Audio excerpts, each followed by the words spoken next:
नमस्कार शेतकरी बांधवांनो, पुन्हा एकदा तुमचं लोकसेवा मराठी न्यूज या यूट्यूब चॅनलवरती सहर्ष स्वागत आहे। तर मित्रांनो, मी तुमच्यासाठी खूप आनंदाची आणि दिलासा देणारी बातमी ह्या ठिकाणी घेऊन आलेलो आहे।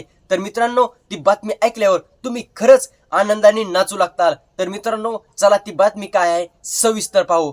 तर मित्रांनो, अखेर नमो शेतकरी योजनेचा 9व्या हप्त्याची तारीख ह्या ठिकाणी जाहीर करण्यात आली मित्रांनो। त्यामुळे तुम्हाला आता कुठलीही काळजी करण्याची गरज नाही। त्यानंतर मित्रांनो बघा, नमो शेतकरी योजनेच्या 9व्या हप्त्यासाठी निधी मंजूर करण्यात आलेला आहे।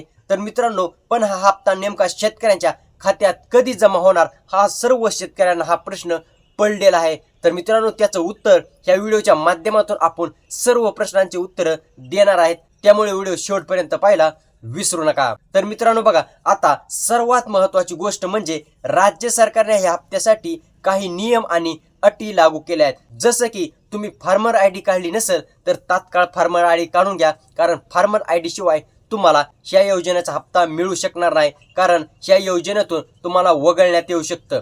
त्यामुळे तात्काळ फार्मर आयडी काढून घ्या। त्यानंतर मित्रांनो, जसं की तुमचं आधार लिंकिंग असेल, आधार अपडेट असेल किंवा बँक अपडेट असेल, मोबाईल नंबर लिंक किंवा अपडेट असेल, ते तात्काळ करून घ्या, कारण या सर्व अटी आणि नियम या योजनेसाठी लागू केले आहेत। तर मित्रांनो, ह्याच्यातली एकही अट राहिली असेल तर ती तात्काळ पूर्ण करून घ्या, कारण नमो शेतकरी योजनेच्या 9व्या हप्त्यासाठी या सर्व अटी पूर्ण असणे अनिवार्य आहे।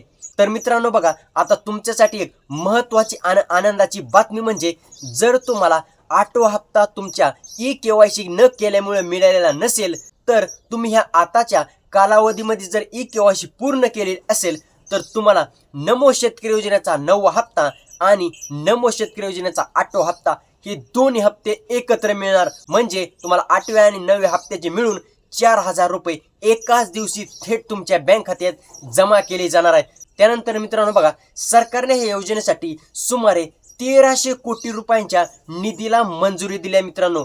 त्यानंतर मित्रांनो, आणि ह्याबाबतचा अधिकृत GR देखील प्रसिद्ध करण्यात आलेला आहे। आता सगळ्यात महत्त्वाची माहिती म्हणजे सर्व शेतकरी जाणू इच्छितो ते म्हणजे पैसे खात्यात कोणत्या दिवशी येणार, कोणत्या तारखेला जमा होणार। तर मित्रांनो बघा, काही तांत्रिक कारणामुळे पैसे एकाच वेळी सर्व शेतकऱ्यांच्या खात्यात जमा होऊ शकणार नाहीत, कारण त्यामुळे सरकारने पैसे टप्प्याटप्प्याने जिल्ह्यानुसार वितरित करण्याचे निर्णय घेतलेला आहे। तर मित्रांनो, 4 जून 2026 रोजी बीड, लातूर, मुंबई ग्रामीण, धाराशिव, ठाणे, पालघर, सिंधुदुर्ग, रायगड आणि रत्नागिरी ह्या जिल्ह्यामध्ये पैसे जमा होणार आहेत। त्यानंतर मित्रांनो, 5 जून रोजी नांदेड, परभणी, नाशिक, अहमदनगर, सोलापूर, पुणे, यवतमाळ, बुलढाणा, अकोला आणि छत्रपती संभाजीनगर ह्या जिल्ह्यामध्ये पैसे जमा केले जाणार आहेत।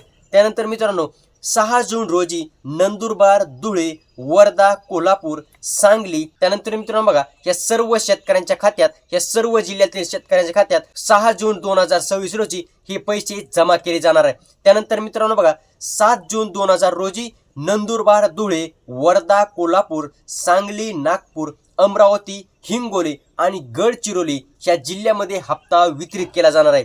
त्यानंतर मित्रांनो, 8 जून 2026 रोजी उर्वरित सर्व जिल्ह्यामध्ये, म्हणजे राहिलेल्या सर्व जिल्ह्यामध्ये हे पैसे जमा केले जाणार आहेत। तर मित्रांनो, आता तुम्हाला कुठलीही काळजी करायची गरज नाही, कारण टप्प्याटप्प्याने या 5 ते 6 दिवसात तुमच्या खात्यावर नमो शेतकरी योजनेचा 9वा हप्ता आणि ज्यांचा 8वा हप्ता रखडलेला होता त्यांना 8वा आणि 9वा हप्ता एकत्र वितरित केले जाणार आहेत। तर मित्रांनो, ही माहिती कशी वाटली कमेंटद्वारे नक्की कळवा, आणि आपल्या चॅनलवर नवीन असाल तर आपल्या चॅनलला सबस्क्राईब करून ठेवा। तर मित्रांनो, भेटूया पुढच्या व्हिडिओमध्ये। जय हिंद, जय महाराष्ट्र।